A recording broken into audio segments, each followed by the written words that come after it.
একজন মানুষ যিনি একসময় ছিলেন টেলিভিশন স্ক্রিনের পরিচিত মুখ, যিনি নির্ভয়ে প্রশ্ন করতেন, যা অনেকেই বলতে সাহস করতেন না। তার কলম ও কণ্ঠ হয়ে উঠেছিল ভয়হীন সত্যের প্রতীক। কেউ তাকে বলছে জনতার সাংবাদিক, কেউ বলছে রাষ্ট্রবিরোধী ষড়যন্ত্রকারী। কিন্তু প্রশ্ন একটাই, আসলেই কে ইলিয়াস হুসাইন? কেন আজ লক্ষ কোটি মানুষ তার কণ্ঠের অপেক্ষায় থাকে?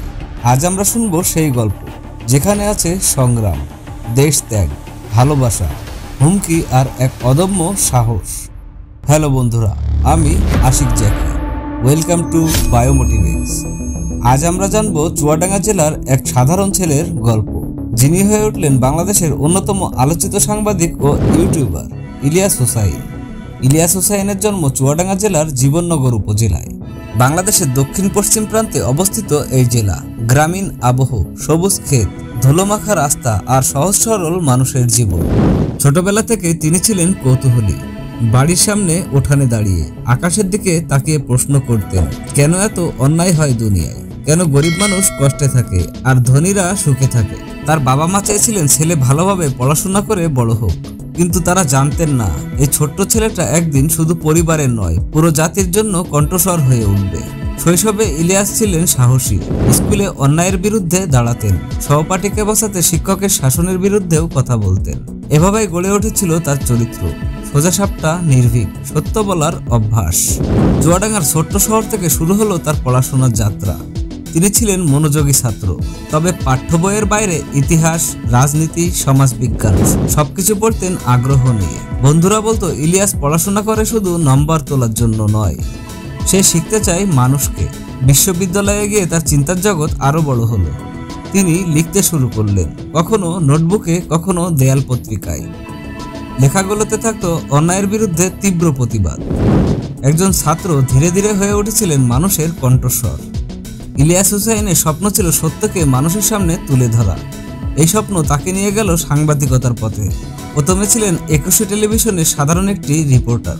ক্যামেরার সামনে দাঁড়িয়ে ভয় না পেয়ে জোর গলায় সত্য বলা এটা সহজ ছিল না, কিন্তু তিনি ভেঙে পড়লেন না। প্রথম রিপোর্টে তার কণ্ঠে ফুটে উঠেছিল আত্মবিশ্বাস। মানুষ ধীরে ধীরে চিনতে লাগলো, কারণ তিনি শুধু খবর পড়তেন না, খবরের ভেতরের সত্যকে বের করে আনতেন। অনুসন্ধানী সাংবাদিকতা করতেন। তার একটি জনপ্রিয় প্রোগ্রাম ছিল 21 চোখ।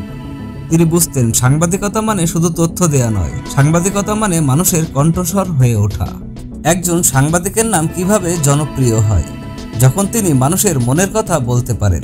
ইলিয়াস হুসাইন সেটাই করলেন। তার রিপোর্টে মানুষ খুঁজে পেল নিজেদের কণ্ঠস্বর। যে কথা মানুষ মনে মনে ভাবত কিন্তু বলতে পারত না, ইলিয়াস হুসাইন বলতেন ক্যামেরার সামনে। ধীরে ধীরে তার নাম ছড়িয়ে পড়ল। তিনি হয়ে উঠলেন এক আলোচিত মুখ। একদিকে মানুষের ভালোবাসা, অন্যদিকে ক্ষমতাসীনদের ভীতি, কারণ তারা জানতো এই মানুষটাকে থামানো সহজ নয়।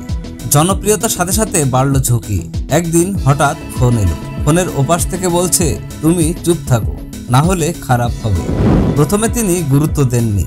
কখনো অচেনা মানুষ পিছু নিল, কখনো বাড়ির সামনে সন্দেহজনক গাড়ি দাঁড়িয়ে থাকলো।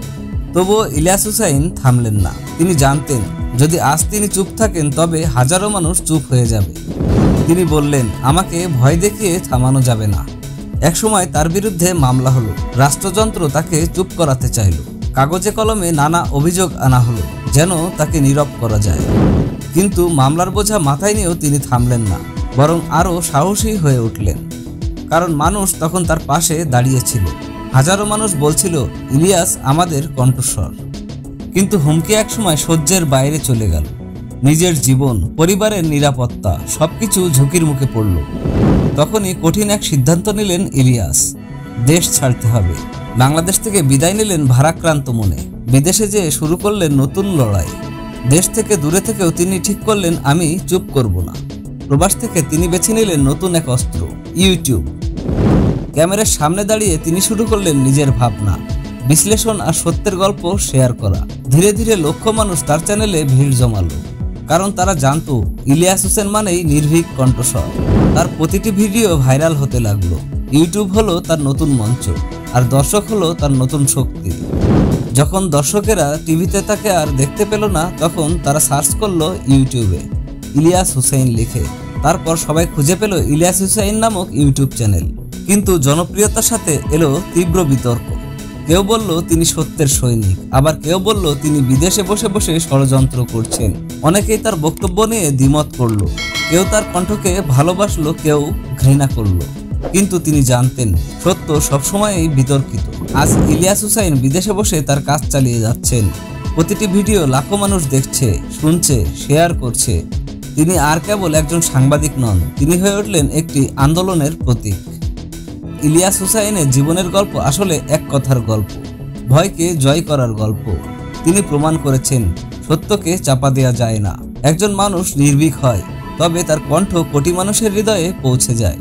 তাহলে প্রশ্ন রইল, ইলিয়াস হুসাইন আসলে কে? একজন সাংবাদিক, নাকি ইতিহাসের পাতায় লেখা এক নির্ভীক নাম? সমালোচনা আছে, বিতর্ক আছে, কিন্তু ভালোবাসাও আছে অঢেল।